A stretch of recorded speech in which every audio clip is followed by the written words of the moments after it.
We're here today to talk about real estate.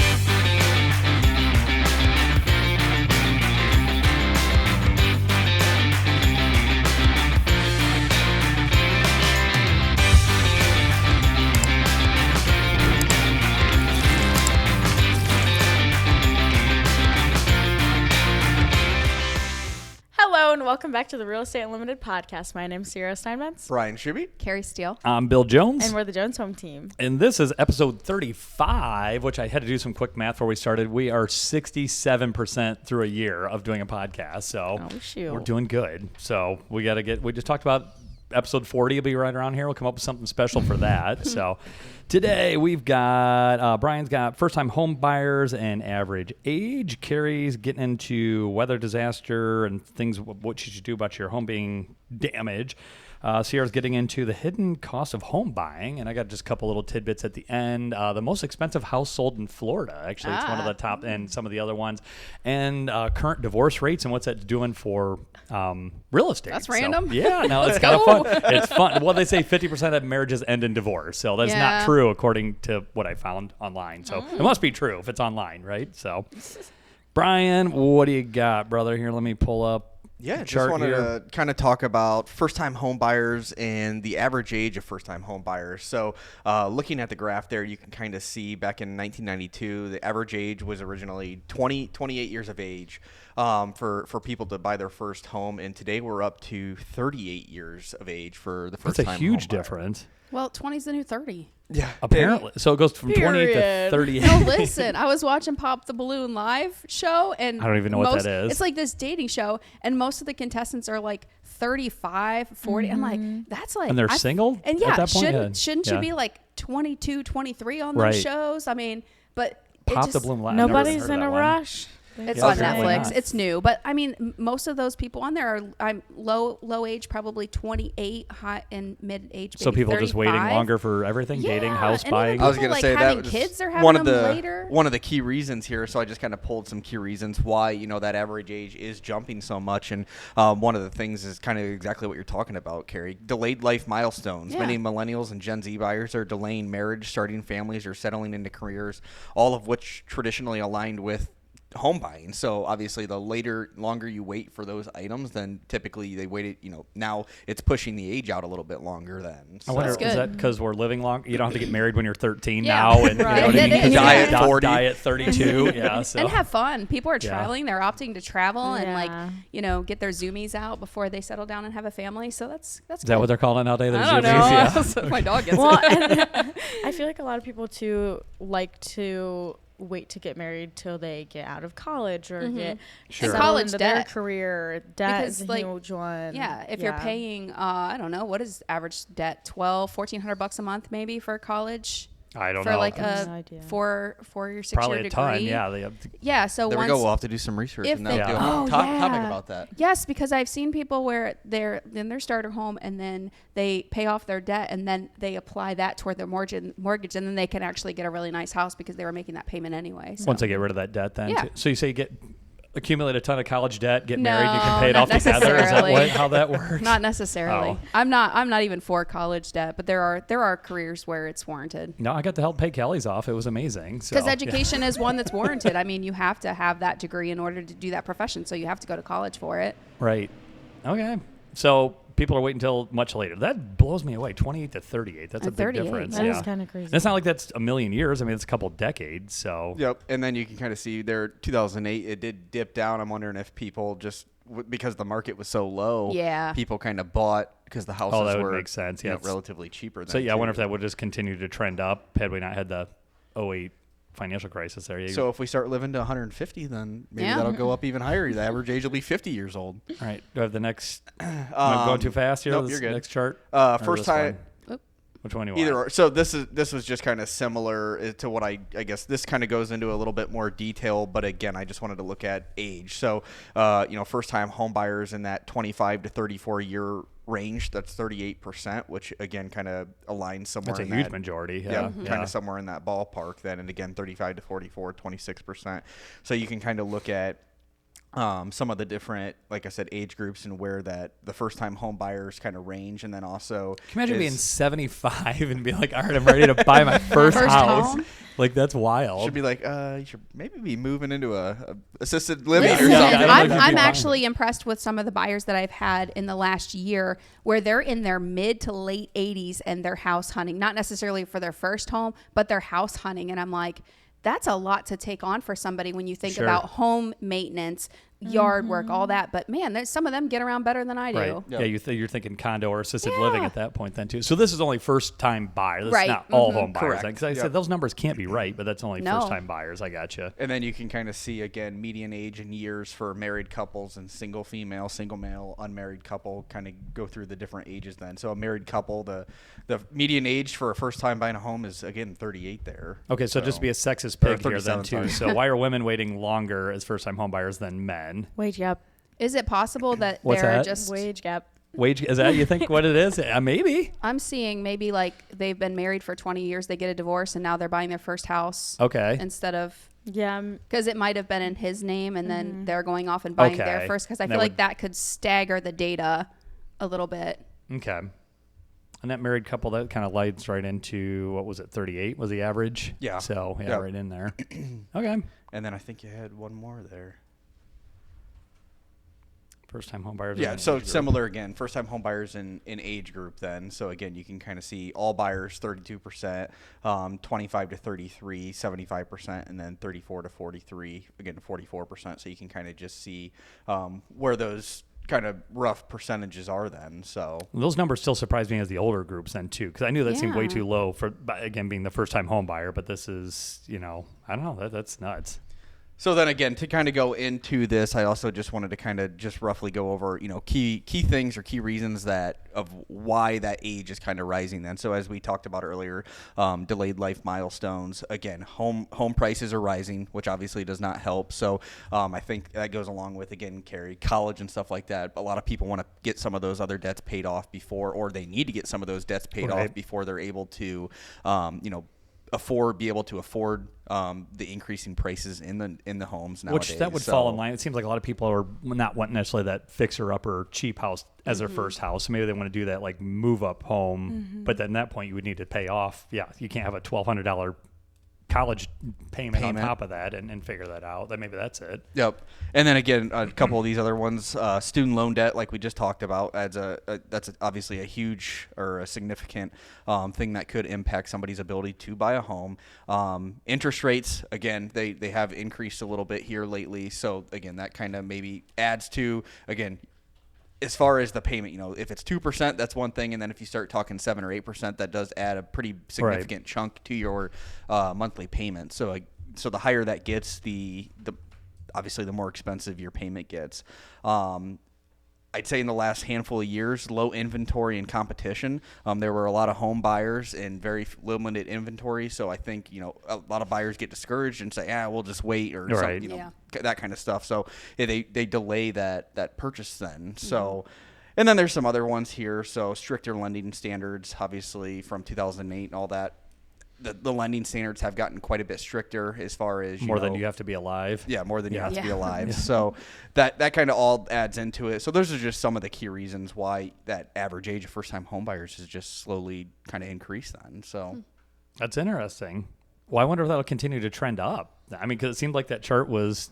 I feel like it will just because of life expectancy. Yeah. And just how things have changed.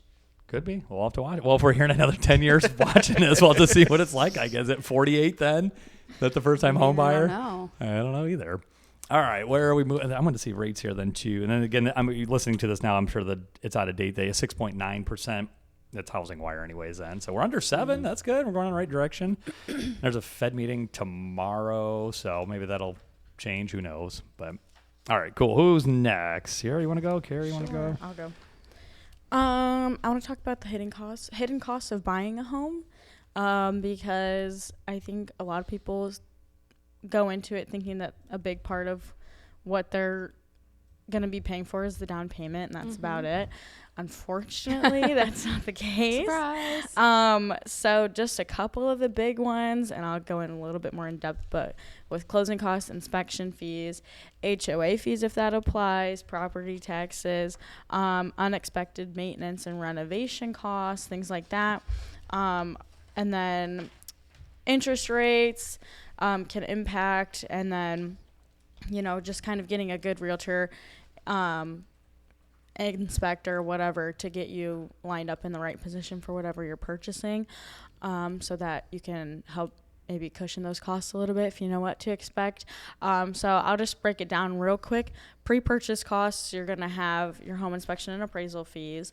Home inspections, it depends on the size of the house, but around here between $350 and $500. And you don't roll that in. Like you that's out of pocket. You have to pay when for it that. happens. Like, hey, it's this Thursday. You better have your checkbook ready, or your Venmo or whatever ready. If you decide not to go forward with the house, you're paying for another one on the next one. So that's a big thing, because $400 isn't nothing. Like, that's to have to just throw that out there. That's not for a home that you ready. are trying to buy, not necessarily Yeah, for sure not buying. right, exactly. And then you probably talk about this in the appraisal right after that. Then too, that's out of pocket a lot of times up front too. Yep. Yeah. And the appraisal is usually more expensive than the inspection.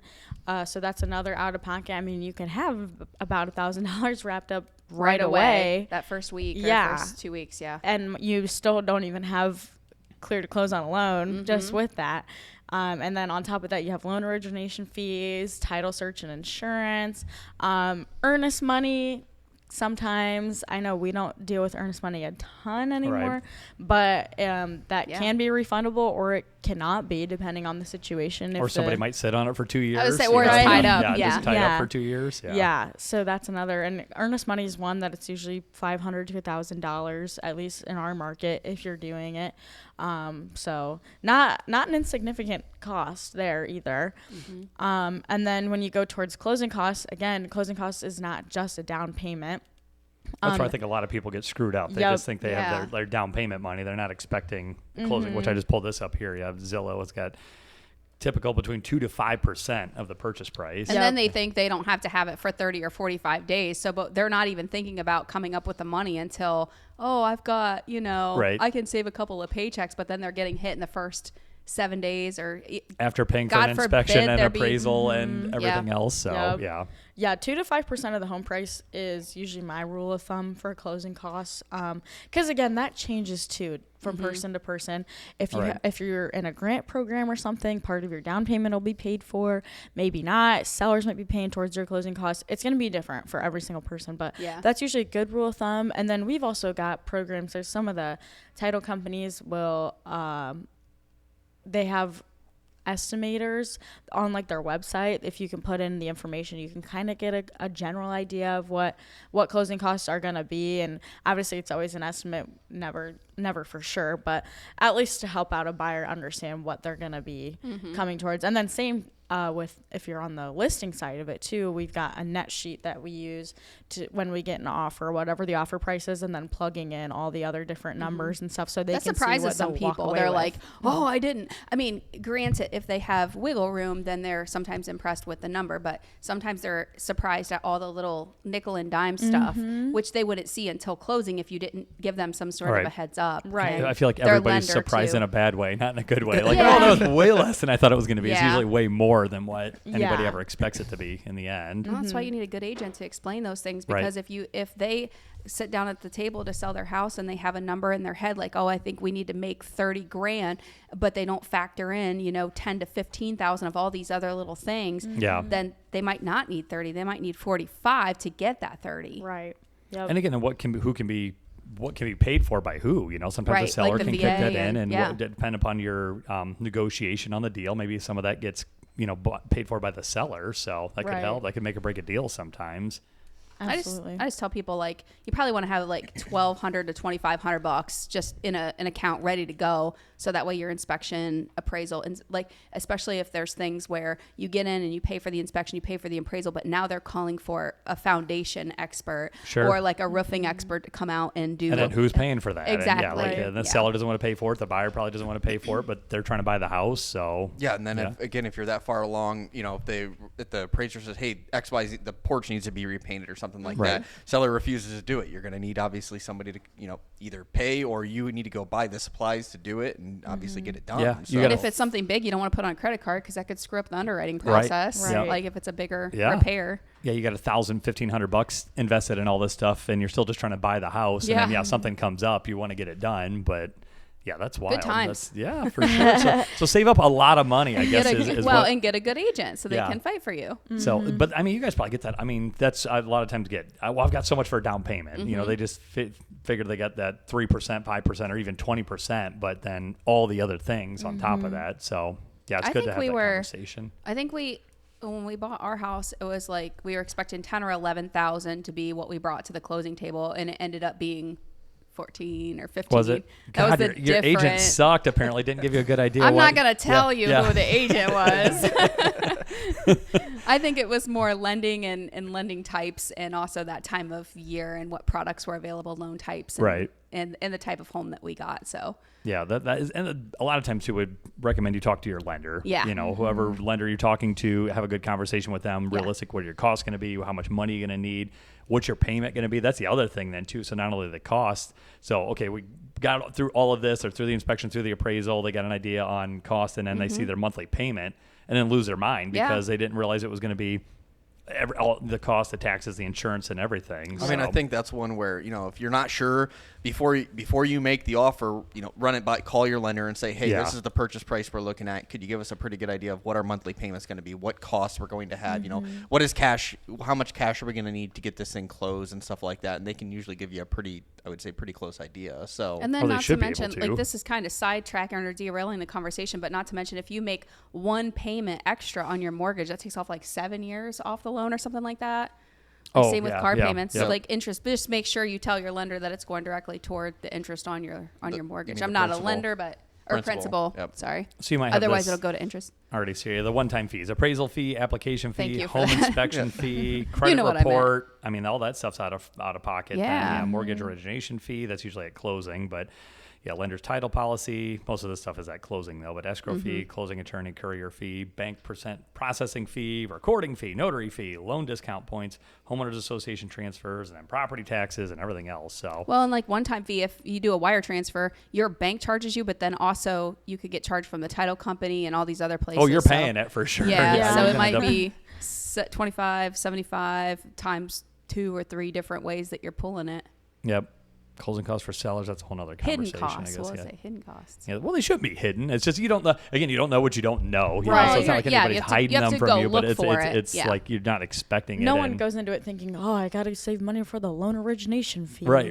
Yeah. Can't wait to pay for an inspection. Right. Yeah. All the things. Yep. So, yeah, that's kind of what you're looking at just to get to buying the house, and then when you sign your life away on all the paperwork to be able to buy the house, post-purchase expenses can amount to immediate repairs or upgrades. Like we said, if it's something that was not necessarily going to deter you from buying the home, nor did you want to have to deal with it during the process, but you know your little laundry list of things that you're going to want done when you get in, those are obviously going to have to be accounted for. We talked about HOA fees, stuff like that. A big one for me personally, at least, utilities and like service setup for those. No one told me when you first put utilities in your name, there's a whole service like startup fee and whatnot because you're having a new account, which is insane. I would like to throw that out there. It's insane. But yeah, and you're getting charged double or whatever it is. I remember my first water bill when I first had utilities put in my name was $60, and I was like, as one girl, that's barely home. One girl. I feel like it shouldn't be $60. And then I kept seeing on all my other bills. And then the next month, everything was way cheaper. And I was like, no one ever tells you that you're going to have all these extra costs. And just having your utilities like put in your name, like not even turned on, just in your name. I only knew that from working with United Way, and the deposits and the payments that were made through First Call for Help was I don't know. We talked about this with another house, but does the utilities follow the address or follow the person? I guess a lot of times it depends on the utility. Yeah, I was going to say certain utilities they go with the address. So you call up there to make a deposit. If that utility runs higher, then it's a higher deposit on that. Or it could be that address runs, you know what I mean? That runs higher, so you have a higher deposit. I don't know. Well, I jumped to my favorite place, Reddit. These are kind of minor ones, but yeah, cost for waste management, that can't be that much. You know, batteries for the smoke detector, like really? Like you should be buying a house if you're worried about $5 in batteries probably. Cooking, food. I guess I had Oh yeah, stocking. That's a big one. Stocking the fridge the first time. Yeah. Yeah. Well, and another one I have on here too is just like appliances and furniture. Yeah. Appliances, especially, I feel like it's usually underestimated the cost on those because you've got, whether you're doing brand new, whether you're not, I mean, you've still got probably $1,000 minimum wrapped up, even if it's all secondhand stuff. Right. And you just put 2 to 5% plus your down payment and all the things and whatever. So yeah, I think that's another huge one is furniture, stocking the fridge, making it a home, like doing all the things. And obviously there's certain stuff you can do as you go. But if you're like me, I just was like, I can't move in until everything's perfect and exactly set up the way I wanted it. So I was just we'll just do it. We'll figure everything out right now. Not me. I was literally sitting on the floor, sitting on cardboard boxes. That's how we got started. I've seen a lot more people on social media, my friends and family, posting like, hey, so-and-so just got a new house. Here's some things that they need. And then you've got, little granny that's got 15 sets of brand new towels. It's like, oh, they can have my green towels or whatever. And I think that's really cool that communities can come together and rally and support, first-time home buyers and getting themselves set up. One of these guys said, tools, lawnmower, drill set, leaf blower. Do you have a drill set? You need a drill? You need a drill. No, but even like spices for your kitchen, like stuff adds up. There you go. Is it pink?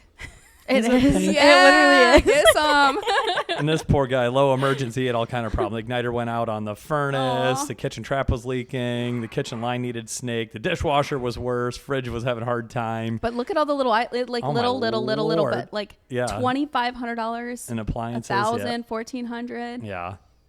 Well, again, did he do a home inspection? They might have found a lot of this stuff then too. So I don't know. Yeah. Do a home inspection, low emergency, whoever you are. Yeah. Well, whatever it is, it's going to be twice as long and twice as much as whatever you predict it's going to be. That's like rule of thumb. Right. Mm-hmm.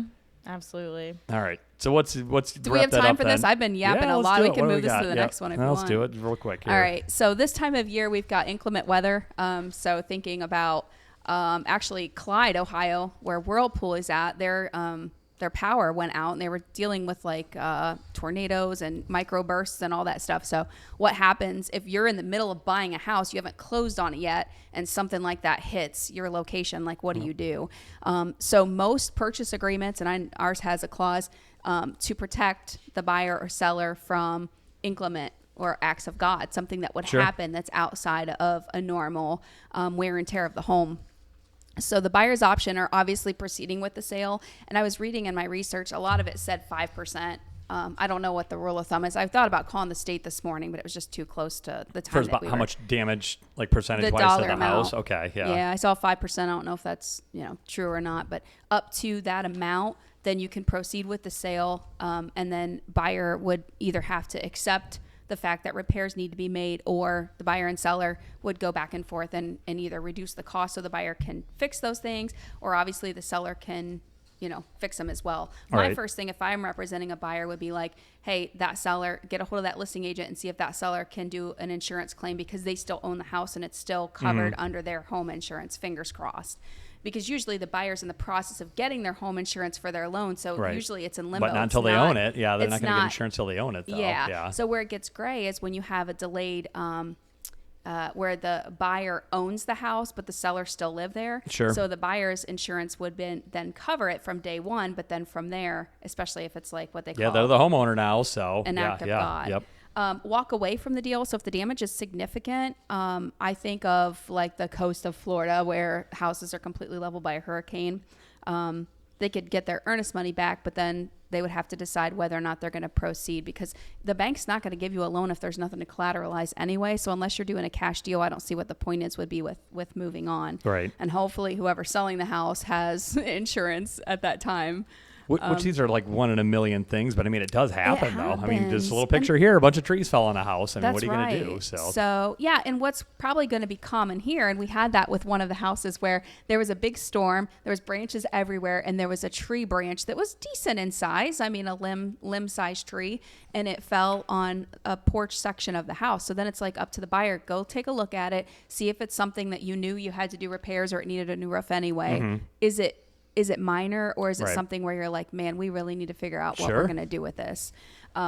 If so it says here, if the seller is responsible for maintaining the property up to closing, but if something like that happens, the seller's not always legally obligated to pay for the repairs. So if you were trying to keep the deal alive and you couldn't, obviously it would go into legal action. Sure. But obviously you're going to do the most basic common sense thing first, and that's negotiate between the two agents. That's why you have a listing agent. That's why you have a buyer's agent. Whether it's a leaky sink or something like a tree falling on the garage, you need to figure out how you're going to proceed with that sale. Yeah, and I think most sellers don't want to leave their house in disrepair or broken, when they're trying to turn it over, but then they don't want an unexpected $2,000 cost as they're trying to walk out the door, though, either, if they could avoid that. Yeah, and a lot of times when people are buying and selling, they're really tight with their money because we just talked about all those other things.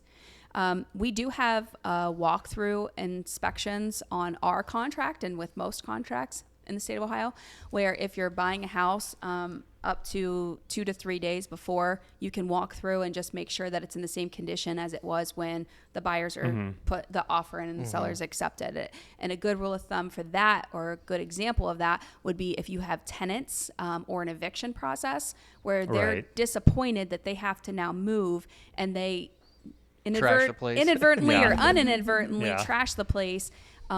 Granted, there's kind of that protection clause of, Bryan and I are moving a dresser out of the, the closet hall, and it nicks the corner and takes out part of, like, those are kind of like wear and tear that's expected when you're moving out. Or if you move a jukebox. A jukebox. That's what it was. Bryan got to do that. Jukebox. But then there's also things that are significant or bigger than that. So I guess. Yeah, the final walkthrough right away would help with a lot of that stuff then too, to kind of look to make sure something isn't wrecked or. But like, what do you do? Like an act of, I say act of God, that might not be the right terminology, but something significant happens. But like all the crazy weather we've had, flooding, our area recently, the wind, wildfires. Some of the roofs have been ripped off. I know the house right down the road from us, they were talking about selling, and then half the roof got ripped off the other day. So it's pretty common here for like pole barns and utility buildings to get that metal roofing and sheeting ripped off. Sure. And that could be a little thing, or that could be significant damage. It could go through bust windows and everything else. Right. What do you do? Yep. Take a look what you're buying before you close, I guess, then. Yeah. So, all right. So, again, it depends on, every home sale is different and weather's different everywhere. It's not a common thing you'd run into, but it's something to be mindful, though. So. It would happen to me. You're right. Yeah. My luck. Could it happen? Like, I'm so excited. And then tree falls on house, like, what's that game, Life? Tree falls on house. 40,000 if not insured. All right. Well, so you've been waiting for this here. Highest price, so Florida record home sale. So here you can kind of see what it is here. I don't want to scroll it up because you'll see the number here. I want you guys to guess then. So that one in the middle? Yeah. Is it that big? So it's all three parcels here. Oh, all three parcels. So Naples Real Estate shatters Florida home sale record. I can't pull. That's a compound, not a house. I can pull some of the details. I don't want you to see it. 2022. I don't know. I don't want you. No, just happened here. Happened. I just saw it. Yep, you probably did. So maybe you can't guess. So what would you guess that would sell for? It had like multiple homes on it. It was built. Well, here I'll give you a little historic home. Property included a 6,000 square foot home built in 1938, which notably survived Hurricane Ian without water damage, showcasing its resilience and historical significance. It's part of a community transformation. They're putting in $100 million reconstruction for the Port Royal Club, which is right there. Prime location on Gordon Drive in Naples, exclusively Port Royal community. Expands approximately 15 acres. So it's a record-breaking sale, second highest in residential U.S. history. What's the price? $67 million. I'm gonna say 100 mil at minimum. Bryan? You're probably right. Quit trying to look. 225 You're a cheater. 118 million. 225 million. Where did you see that? It's in the URL. So. Oh damn. And so it almost beat. Look at you. In New York State, the record was way low. What was it? Ken Griffin bought something for $238 million, so almost hit that then. So Sierra, let's buy it together. Yeah. That is nuts, which kind of led me down a rabbit hole of like, okay, what are some of the more expensive places? So in 2024, the price went up. I think the lowest was $55 million on this top 30. They put 31 here, so $60 million was the floor. So this was last year. Where did we go here? Yeah, $210 million, Malibu, Florida. What was the other one? Another one. This property looks insane. 152 million, Palm Beach, Florida. I don't even understand how that works. Is it for sale? Can we get a remote RE/MAX office for that location? That's almost like they built the ground up and built a house on top. Yeah, it looks like that stuff like in like a Dubai or things like that. Yeah. Where they just built things in the ocean basically or whatever. So you're telling me there's a chance? Yeah, right. So here another one. Florida. It's a lot of them are Florida. 148 million, which that does not look like 148 million. That better be a baller setup then. Right. Yeah, Fifth Avenue. I mean, that makes sense. Yeah, New York, 135 million. And it's probably like a 700 square foot condo, you know what I mean? Something like that, silly. So, again, another one, Florida, Miami, Florida, 122 million. And it goes on and on and on. Stuff that we'll never actually get to see or tour or sell. But, Sierra, wouldn't that be awesome to sell a house like that? It'd be epic. I don't know. It seems like you'll have to join the Oppenheimer group to go sell houses like that in California. So. It would either be a headache client or one of the easiest clients you've ever had. I feel like I'm sure it's a nightmare. It would literally be a nightmare or someone here's that has my the checkbook. most like money. I trust you. Do your thing. Like I don't know. I don't think it'd be a lot of in between. I've never worked with a $228 million buyer in my life, but I've worked with some higher end buyers for our areas, and they're a little more demanding than your run of the mill. So I can only imagine you multiply that by 100 million. I don't know. Right. I'm just picturing like a 20-year-old tech guru that has no idea what's happening and is like, oh, my attorneys handle it. But you're right. I guess if you're Jeff Bezos and just like, I don't know. Here's $100 million. Go buy me something. I need a write-off. That's one of those. Like, if something like, I don't even know if you do inspections on something like that. Like, I mean, I can't imagine that. How long is the inspector there? Yeah. How long? I'm gonna need a 4-day inspection. And then hey, something needs fixed. Well, if you have $152 million to spend on a house, like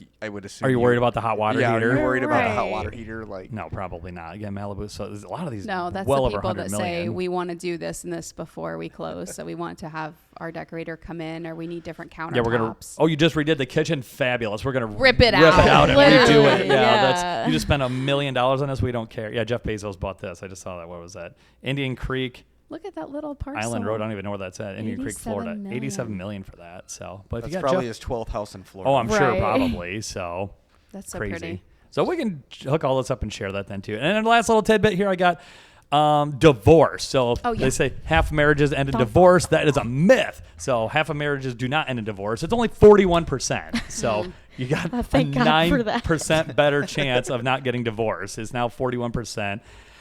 This is just talking about, agents helping people, in that unfortunate situation. I mean, life happens. People get divorced. They die. They whatever. So, but this one surprised me here. I'll leave you with this. The largest divorcing demographic was 65 and older.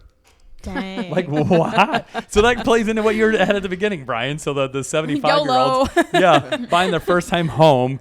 So that was the highest percentage. Sense. Demographic was 65. See? So I thought that about like a 20-year marriage, and no, it's somebody that's been married 65. I'm tired of her shit. So I don't know. After 45 years, I'm done. I'm done. I don't understand. I can't put the toilet seat down one more time. I'm over it. But we've had some of those. Like we have some of those here now we're working with, I guess, that are that age. So, but I mean, their kids have been gone. I've heard of that happen a lot of times. Like once kids are gone, then they look at each other and like, oh man, now I just got to talk to you. 65 years. Like, there's no one else. You've explored 65 years of marriage or 65 years of age. You've explored every conversation, every topic, you've went where you've wanted to go. Sure. One day you just wake up and you're ready to go to be in Italy. You just mutually shake hands and say it's been a good ride. Yeah. Good luck out there. I'll be your wingman. Kelly, don't listen to him. So, all right, we'll leave it there. That was episode 35. Come on back, 36. We got some exciting stuff planned. We don't know what yet, but for 40, so you have to check in for that. So, give us your comments, your topics. We'll talk about anything here. So, till next time, we will see you then. Yes, thanks all. Bye. We'll talk about anything here. What was that ending? I don't know. You want to do the ending, you can do it. Thanks all. Bye. Yep. Thanks all. Bye. Peace.